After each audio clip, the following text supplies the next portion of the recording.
Lumaragas ang pagpapala po sa ating lahat para sa ating pang-araw-araw na talata. Tayo ngayon ay nasa Genesis Kapitulo 17, versikulo 23 hanggang 27.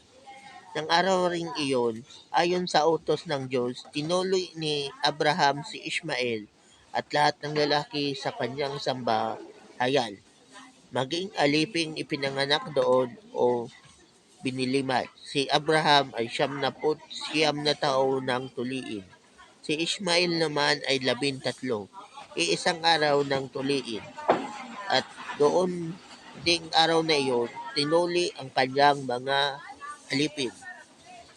So yun na nga po na dahil sa kasunduan ng Diyos at ni Abraham at ng salinlahi ni Abraham, nagkaroon sila ng mass circumcision kung saan yun nga na si Abraham ay 99 years old nung tinuli. So kung dito sa Pilipinas masasabi natin na makunat na yun.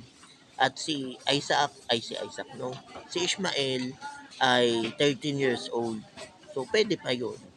So nangyari na ngayon dahil sa kasunduan nila ni Lord at hanggang sa panahon pa ni Jesus, Jesus na 8 days old nung tinuli.